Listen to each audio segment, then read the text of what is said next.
Peter's mic was with noise in the background, so I thought I would add a third microphone. Joseph Green is my guest today on Tête-à-Tête. Joseph is a stand-up comedian, but he's come to stand-up comedy via a number of different things, including modelling, acting, and he has a law degree. So I'm interested to hear about how all of that came together for your stand-up. Welcome, Joseph. Thank you for coming along. Thank you for having me, Leslie.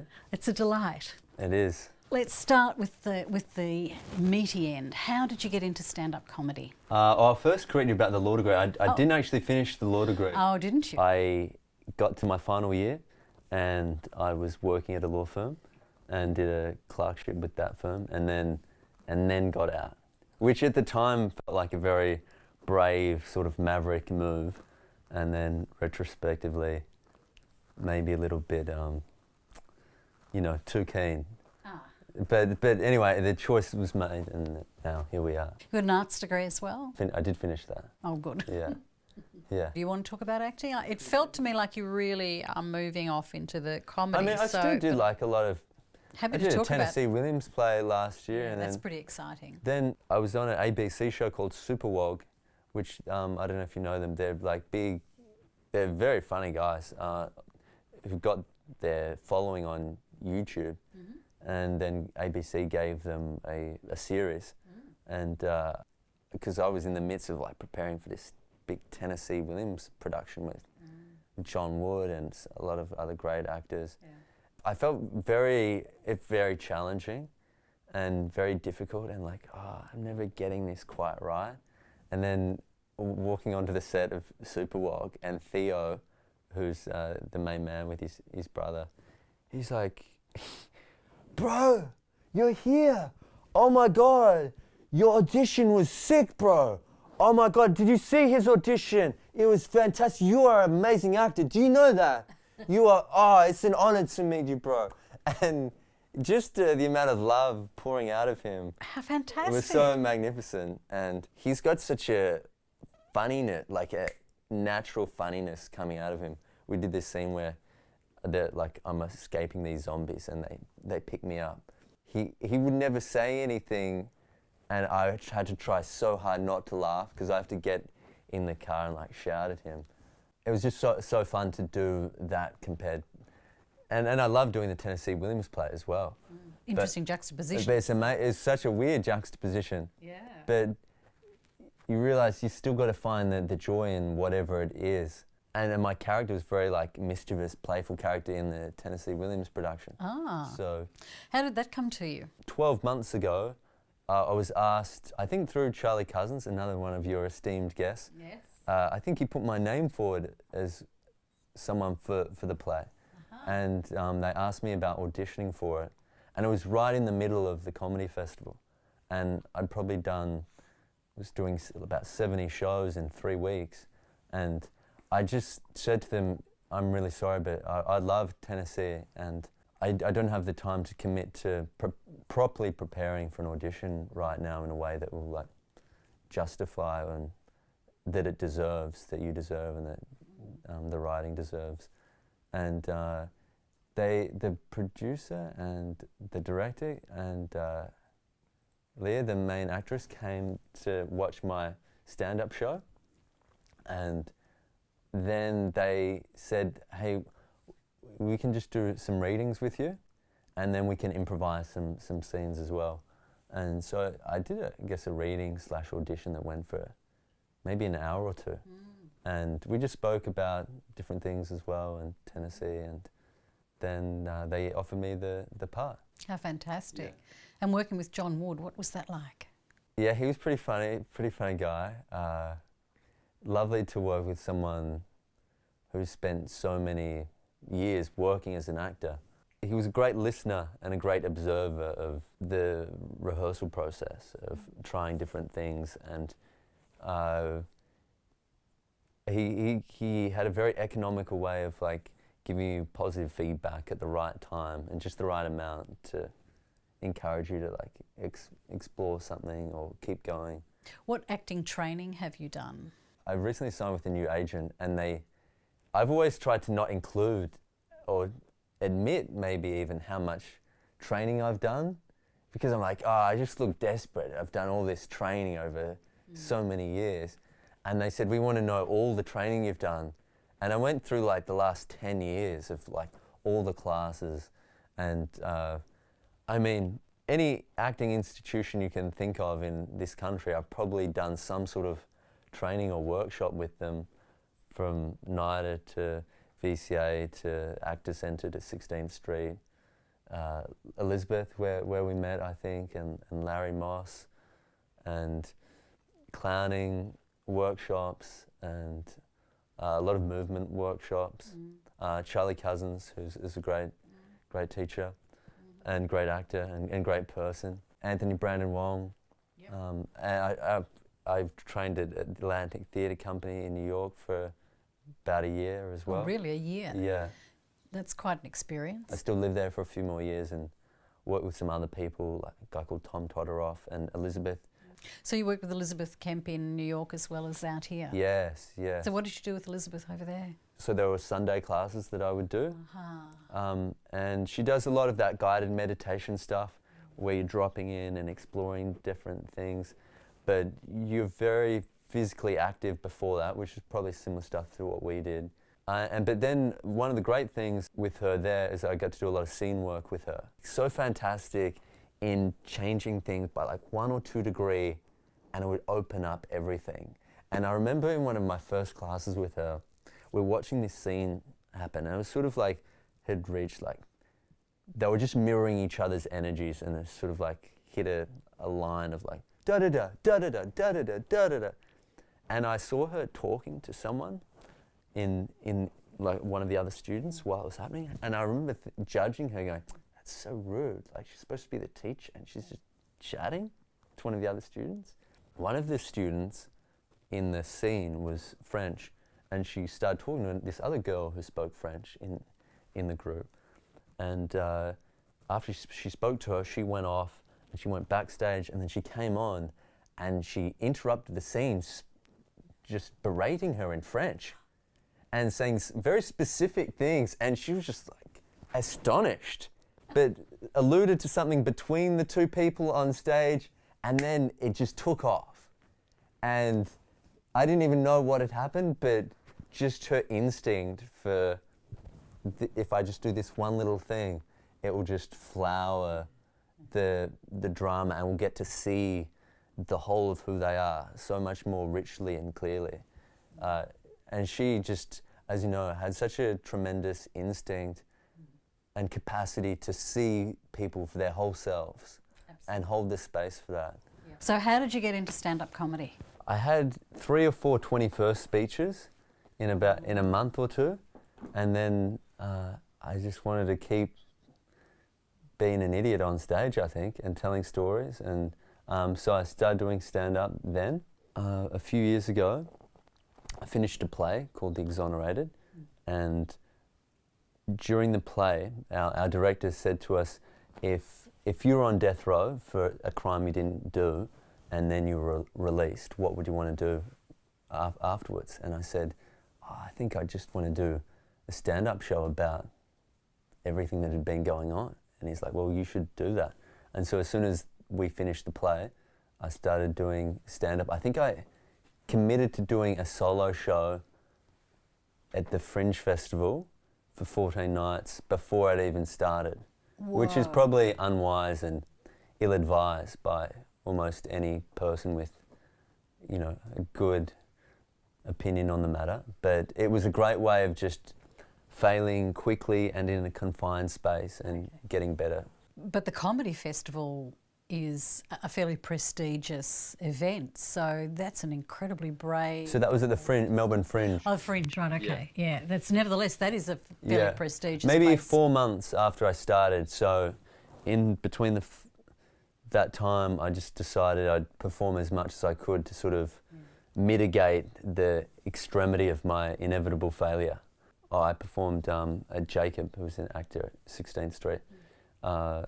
He let me perform it in our lounge room. So for 14 nights in a row, we had the lounge room as the performance space, which is a whole range of emotions and feelings. Yeah. There's one afternoon I had one comedian come and a couple, and I said, "What are you guys doing here?" And I said, "Well, we're here on our anniversary."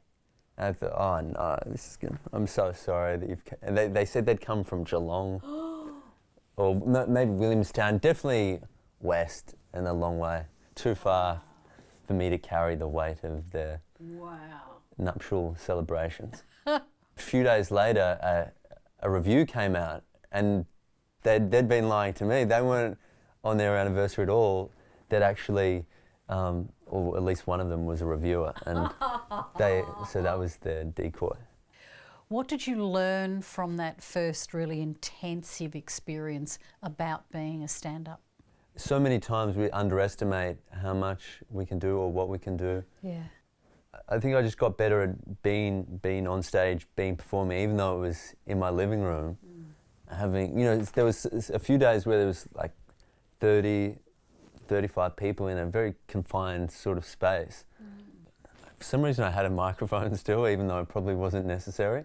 I just learned that you can just do a show by committing to do a show, which seems like a very simplistic thing, but just by making that first step of committing to doing it and then showing up to doing it, then you're just going to learn about yourself and what you can do and what you can't do. Yeah.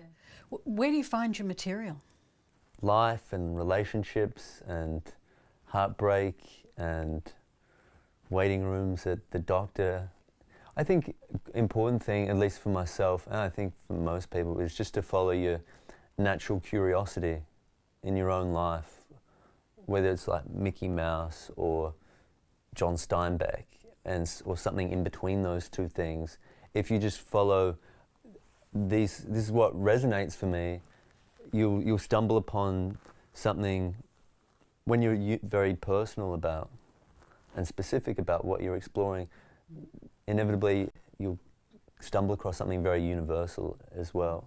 Yeah, I think you're right. There is a real, the more specific you are about an experience, the more universal it seems to be. Yeah, even that thing I was telling you before about at the funeral of someone you love, and then having these free mints and wanting to load up on the free mints. It's just a lovely juxtaposition of like mourning the death of someone we've just lost and loved, but still that yearning to have a nice fresh breath. Not even death can take that away from us. And free mints, no less. It's just so being alive and awake for those moments. And also in extreme circumstances like that, they're often the moments that we're really needing them the most, that levity. Yeah, just making sure that I'm engaged with my own life. When Roy Barker was here, yes, he talked a little bit about the improvisations that you guys did on the train and the tram. It's a great example. Tell us a little bit about that. Well, so there was, I guess, 4 or 5 of us that would do these sketches that I don't want to say they were improvised elements, but we did put some thought into how they would play out. And one example of them was our sandwich sketch, where I would come on the tram, was the 96 tram, and it would be packed. It would be about 8 o'clock, between 8 and 8:30 in the morning, so lots of people on their way to work. And I would pretend to get a call, and I would say, "G'day, mate. Yeah, I know it's the picnic today. Yeah, I've got the bread." And I'd look in my backpack, and there'd be a loaf of bread, but I'd say, "Mate, I forgot the butter." "Yeah, I'm an idiot." "Yeah, and the lettuce and the tomato." "Yeah, don't worry, I'll get it." And then I'd put the phone down into my pocket, and then I'd ask somebody to the left of me, did they have any butter? And inevitably they'd have no surplus butter to give me. But Roy Barker, thank God, was 5 metres away, and he would call out, "Excuse me, mate, did you say you need a bit of butter?" I'm like, "Oh, mate, if you got a bit of butter, that would be amazing." It's like, "I got a bit of butter. If you need a bit of butter, I've just been to the buffet. I got 6 sachets of butter. Ma'am, could you pass this to that young man over there?" And the butter would make its way through the tram, and then I'd put it in my backpack and someone would compliment me on how lucky I was, and then I'd say, you don't happen to have any avocado, but they wouldn't.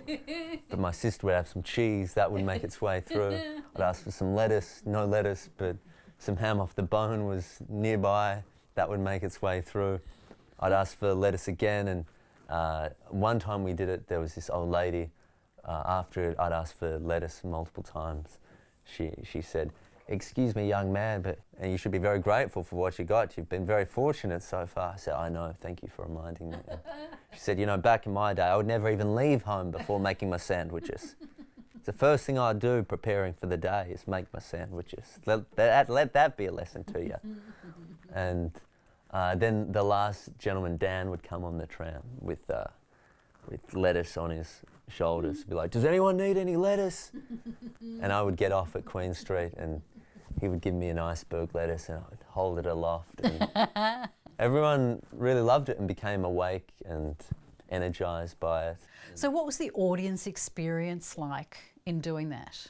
You would see them just become uplifted and really happy, just witnessing whatever weird thing had just unfolded. It's so outside of the norm. Why did you do it? What propelled you to create? I think the genesis was probably Rhett. We'd done an improv workshop together. We just sat down as a group and talked about different things we could do. And that's what we came to somehow. And it was just a lovely balance of people and characters. And So improv is something that led you to this sort of stand-up.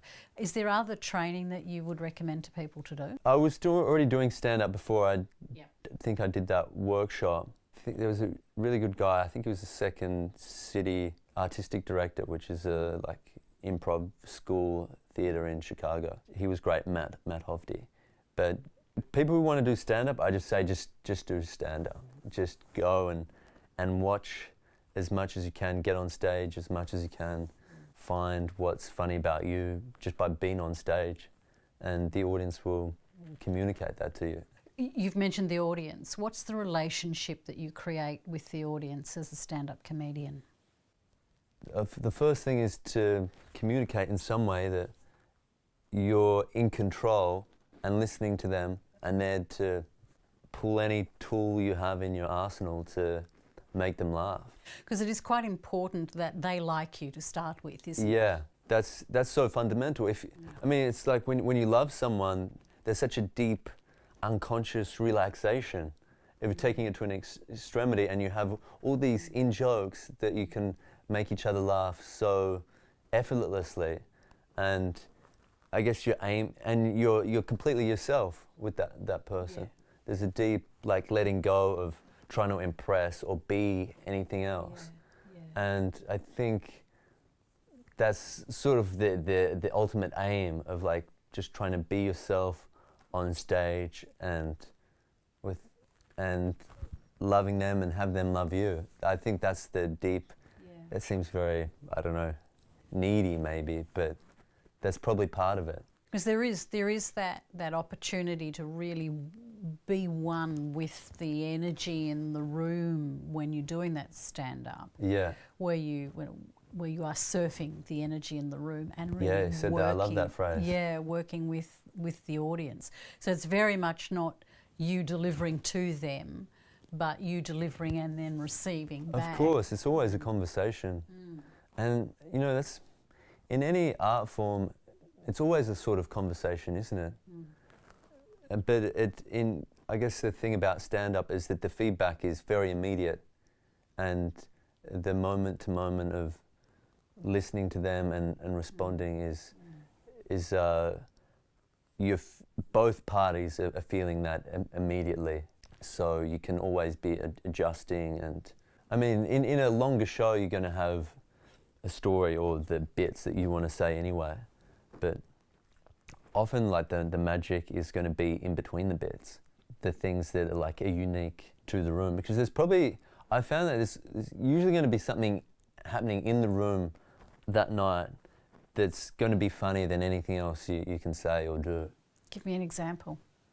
That's a good example. I was doing a comedy festival show last year, and the show was on at like 10:30 at night, and the cleaners came in while I was performing, and they were at the back of the room, and I said, what are you guys doing? Did someone tell you to come in now and clean now?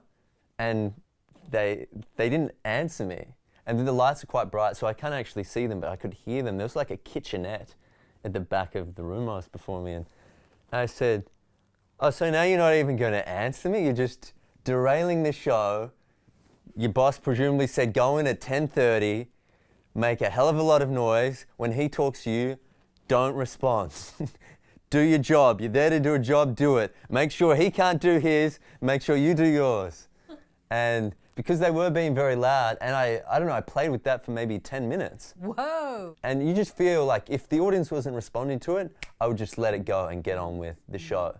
But I remember a friend came to watch that show, and after it, he said, man, how do you like time the cleaners coming in every night so well?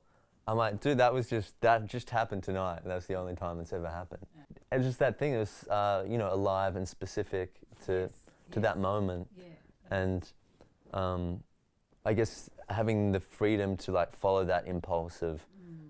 And that's a really important word, following the impulse. Yes. And being able to be spontaneous and whatever that impulse is, to really go with it and riff with it. Yeah. Yeah, and that is kind of the essence of comedy in the stand-up, isn't it? Yeah. That riffing and... riffing. Yeah.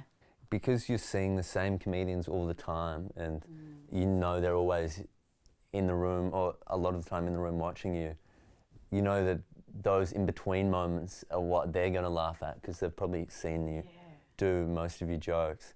Yeah. So when you can make the comedians laugh as well, that's always an extra bonus. Absolutely, that's what you'd be going for, isn't it? Yeah.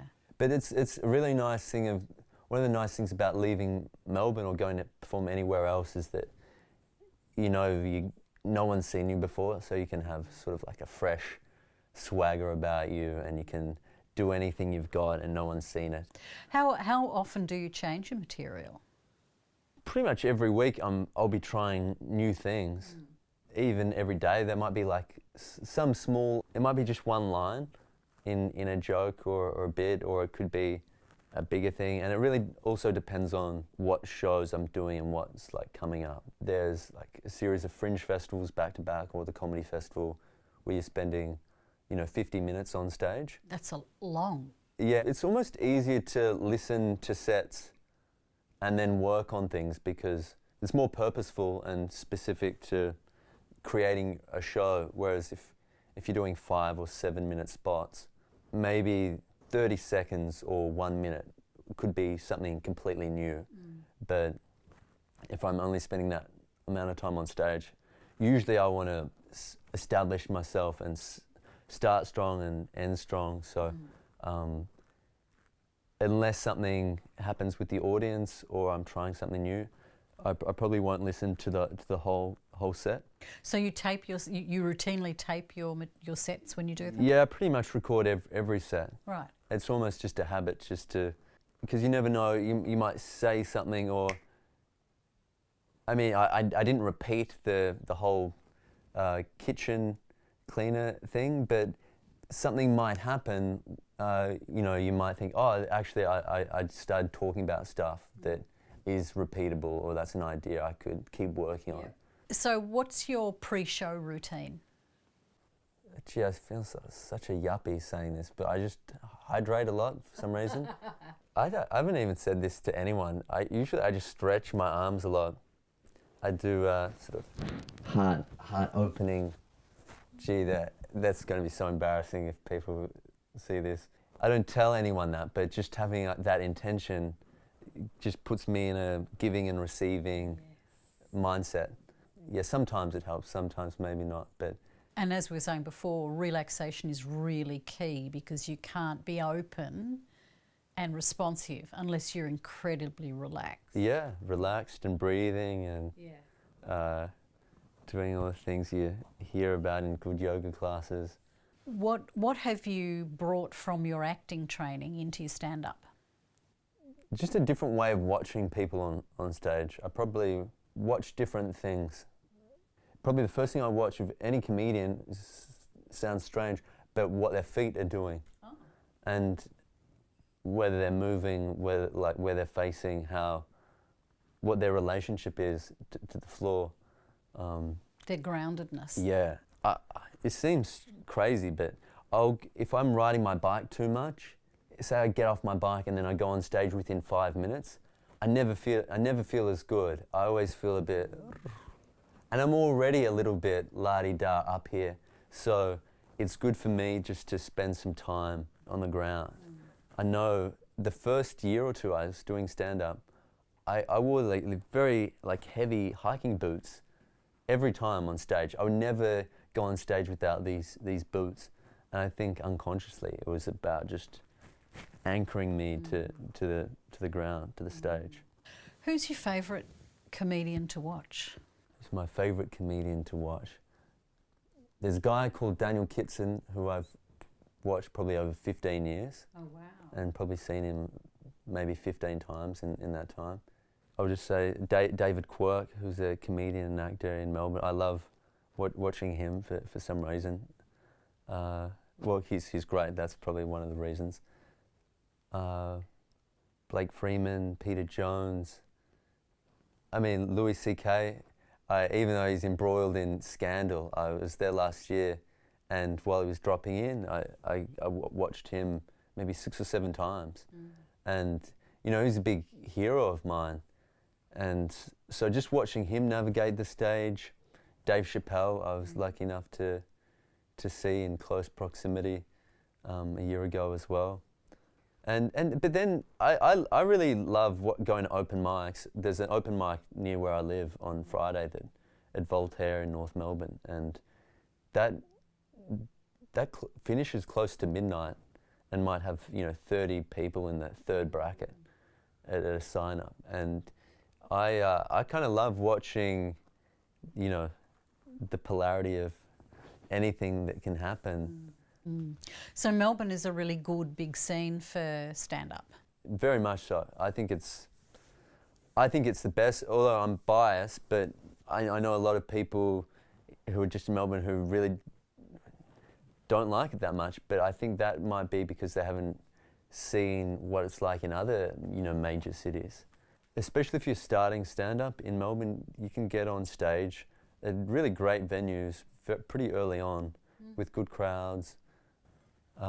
Because it can be harsh, like people can be like ruthless, and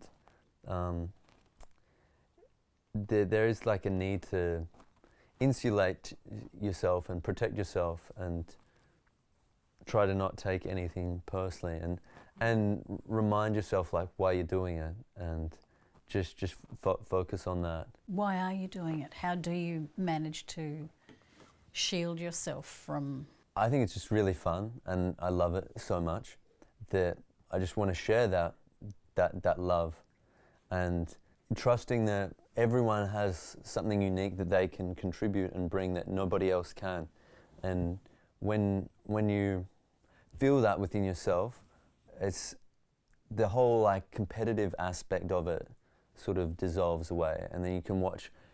I mean, I can think of like 5 shows I saw at the comedy festival that were so brilliant and so dazzling and so inspiring and just so very, very funny. But they're all so different, and what's the common thing is that they're just being themselves, really coming from the center of who they are on stage. When that director said to you, what would you like to do? And you went, oh, I've had an epiphany, I really want to do stand-up. Yeah, Andre. Yeah. Yeah. What made you think you were funny? Well, I'm definitely funny on stage. I know how to be funny on stage. I guess I am in my daily life, but I just knew that I loved it. Yeah. And I knew that I loved stand-up very much. And I just had an instinct that was going to be enough, at least in the beginning. That like the immensity of that desire was going to get me through the crap you navigate trying to start anything new. And what is it that drives you?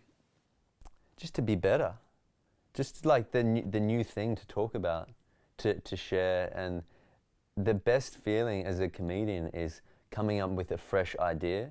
And like that thing I told you about the mince, and I've never said that on stage, but it feels fertile. It feels possible that it could be funny, that it could connect somehow.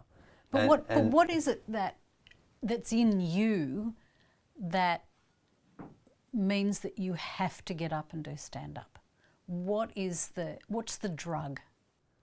Well, that's it, just getting the new joke that lands, and when it works for the first time, and you're like, yes. Often I find with new jokes, the best part of it, often it will like go very well in the early stage and might have a bit of a dip, and then you have to try and bring it back up, because that when you're telling it for the first time, there's such a deep desire and like, I want you to understand this. This is so funny. Let me share it with you. And that it has that extra transmission. You're like, Leslie, I've got to tell you about this thing. I was there.